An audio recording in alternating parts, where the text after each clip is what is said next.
From Princeton Instruments, this video provides step-by-step instructions on how LightField software can be integrated into LabVIEW and MATLAB to control Princeton Instruments cameras and spectrometers.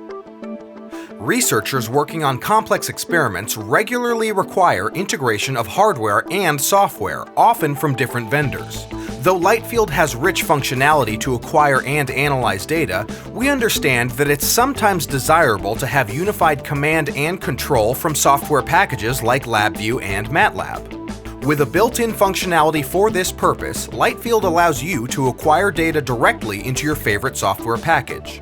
Once you have LightField and LabVIEW or MATLAB installed on the host PC, you're ready to integrate and acquire data directly from Princeton Instruments hardware. Sample programs are provided. Let's see how to create a program that will command LightField to change settings, including exposure time and number of frames, as well as acquire and display data directly in LabVIEW. First, start LightField and set up your devices: camera, spectrometer, and accessories. Ensure they are active in your current experiment. In this example, we're using a Pixis 100B camera in demonstration mode. This operation is the same when physical hardware is attached. Next, select the settings of the hardware suitable to your experiment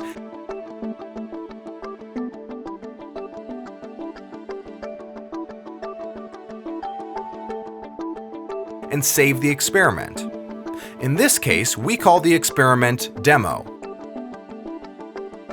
When you install LightField using the Complete option, it creates a folder called LightField Add-in and Automation SDK on the desktop. This folder includes samples and all the documentation you need. For example, the file named lightfieldexperimentalsettings.chm is a handy help file that contains all the settings you can use to interact with LightField. The sample folder contains samples in multiple programming languages, including C#, Visual Basic, as well as LabVIEW and MATLAB automation. In this video, we'll focus on the libraries containing LabVIEW and MATLAB automation. Let's launch National Instruments LabVIEW and create a new project.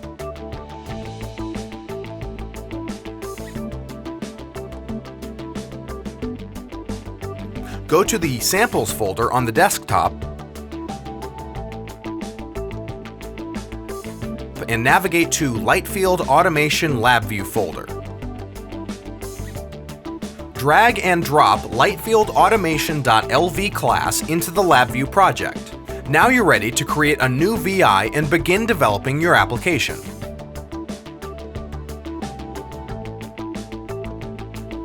The first application we will create is a simple one, demonstrating how to launch LightField, change the exposure time, and then close LightField. Go to the block diagram of our VI, taking the initialized VI, going into Experiment and saying Set Experiment. Set Experiment loads the experiment into the workspace by name. Use the experiment we created earlier named Demo.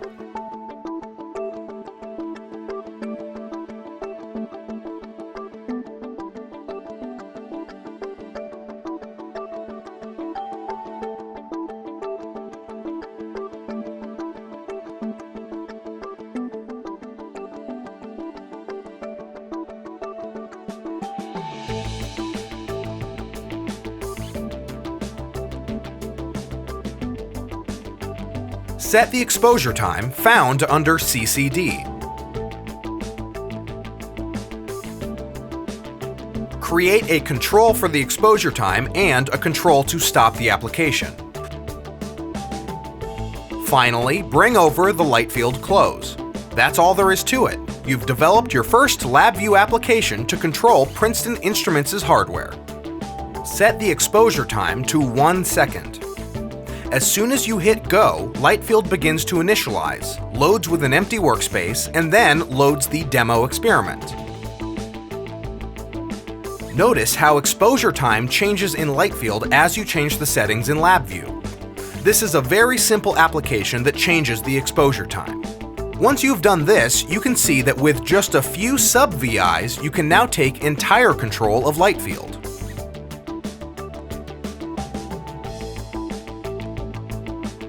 Select Stop, which will tell LightField to close.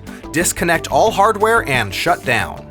Once that process is complete, the LabVIEW VI will stop executing. Let's look at another sample program located in the PI demo folder.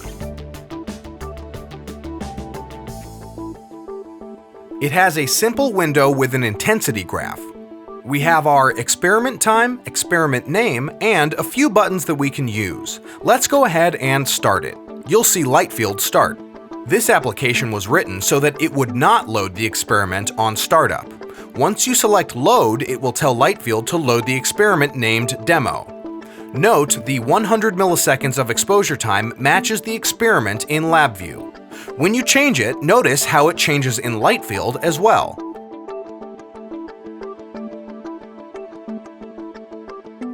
Once we select Acquire, it is the same as choosing Acquire in LightField. In addition to doing the acquisition, the data is now transferred from LightField back to LabVIEW and is displayed in this intensity graph.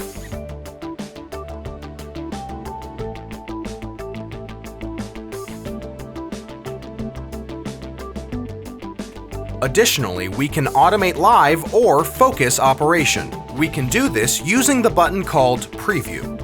In this example, any data that is collected in LightField is also pushed into LabVIEW. For example, if we start the preview in LightField, the data is pushed into LabVIEW. Or if we do an acquire in LightField, the data is pushed into LabVIEW. This is a very powerful example of what you can do once you start integrating LightField into LabVIEW. Click Stop to close LightField. Next, we'll see an example of a simple data flow application. This is suited for an application where you might need to integrate a stage or automate the power of a laser, and you'd like to take data during those automation events. Launch LightField to load the experiment called Demo. Notice how it takes advantage of the library's methods for both settings and getting the exposure time from LightField. So your program has the ability to check that all communication with LightField is going properly. And the Get and Set VIs are available for most of the functions that are in the library for changing different parameters. This example shows the difference between two of the acquisition modes called Acquire and Capture. As the name suggests, Acquire is equivalent to clicking the Acquire button inside LightField. It simply acquires data, displays it in the experiment workspace, and saves the data file per the Save Data File setting. Capture, on the other hand, tells LightField to take data, but instead of displaying and saving it, it sends the data to LabVIEW. There's no data display and no data saving. To highlight the differences, let's do a capture event. When we click Capture, we see the frame of data in LabVIEW immediately, and there's no update in the LightField info. In contrast, if you click Acquire, you can see that the data is acquired in LightField and additionally transferred to LabVIEW, so you can make that choice when developing your application. If you would like to see data shown in LightField, the application also gives you an option for circumventing the LightField automatic data saving function. This is useful in case you only plan to work with the data in LabVIEW and don't want to have an SPE file written for every acquisition. In a more advanced example, let's see how the data is brought into LabVIEW from LightField. Drag the Acquire method to your block diagram. You can see that there's a wire that comes out that contains the data. This is a complex data structure that is actually an array of clusters where each element of the array is an individual region of interest from your camera. The first element is region of interest 1 and the second element is region of interest 2. Inside of each of those clusters is a three-dimensional array that contains the actual data. The indices are frame Y and X dimensions. There is also another cluster included that gives you the dimensions of the array in the frames Y and X so that your application will be able to determine the size of the image coming in. Under the Data Slice folder, there's a VI called Parse Data Object Simple. Often you know a priori, the data is a single spectrum or a single image. The first one is simply an image type data which contains frame 1 of region of interest 1, a two-dimensional image. The other type contains the first row of frame 1 of region of interest 1, a linear array typical of a spectrum.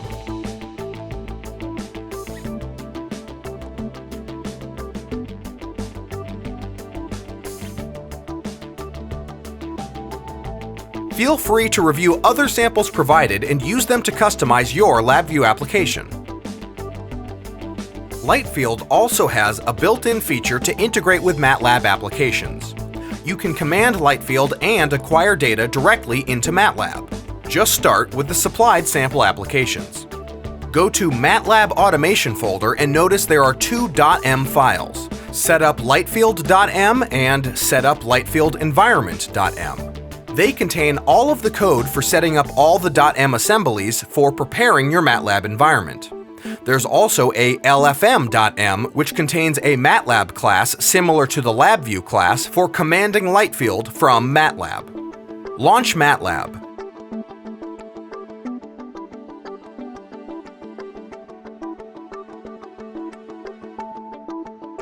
Copy the .m files from samples provided to the working folder in MATLAB.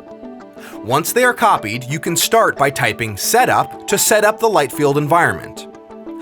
Notice how you can get a few variables in your workspace containing the paths from which the assemblies were loaded, and also some information about the different classes in the by Princeton Instruments. Next, launch an instance of LightField. To do that, type instance1 equals LFM. You can also make LightField visible or not. In this example, we make it visible by setting it to true. When you run it, it will launch LightField. Instance1.loadExperiment loads the experiment named demo.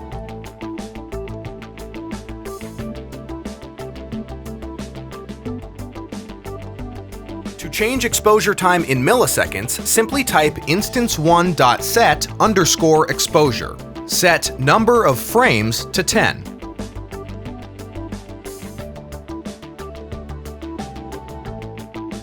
Finally, all you have to do to get data is to assign a variable, let's call it data, and run the acquire method. It will tell LightField to acquire data and transfer it back into MATLAB under the name data. Here you can see that data is 100 by 1340, double which is the size of the frame in LightField. You can go ahead and plot the data.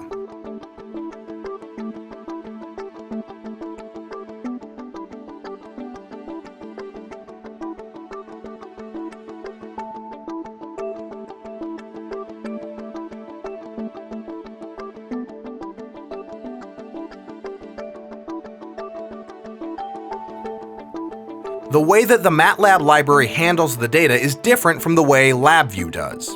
The MATLAB library looks to see if there is a single region of interest.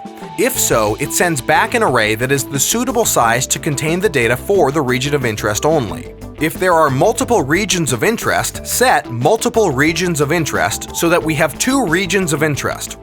One that is 13 by 1340 and the other is 50 by 650, which is offset. If you do an acquire, you can now clearly see two regions of interest with respective dimensions.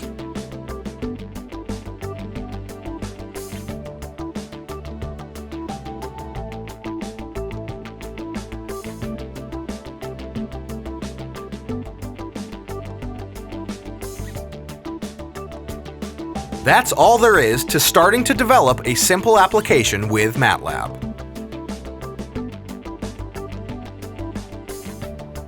It's easy to look at the documentation, pick the settings you want, and implement them at the MATLAB command line. These settings are located in the help file called LightField Experiment Settings, which is located in the LightField Add-in and Automation SDK folder on your desktop. If we open this, it contains the different classes such as camera settings, experiment settings, and spectrometer settings that you might want to change. Let's look at an example of changing the ADC quality from low noise to high capacity, a feature available in select Pixis cameras. Since this is a camera-related setting, we go into Camera Settings, look at the different members, and find the camera setting that corresponds to the ADC quality. The name of the setting is camerasettings.adc quality. It has 4 enumerated members: low noise, high speed, high capacity, and electron multiply. type instance1.set and use the name of the setting, then the value of the setting, which is ADC quality dot, and then the value you want. For this example, enter ADC quality dot high capacity.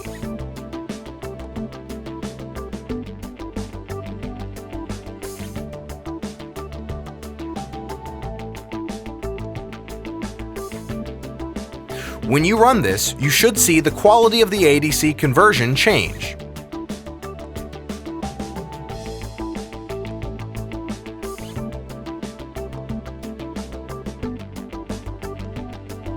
It is as simple as that. We changed the ADC quality from low noise to high capacity. To change it back, high capacity. To low noise. That is all there is to it to get started with automation using MATLAB. As mentioned, all the settings that you need are available in the help file. For more information on LightField's data analysis, please refer to our LightField Math Engine video at princetoninstruments.com/LightField. While you're there, watch our other feature-specific videos.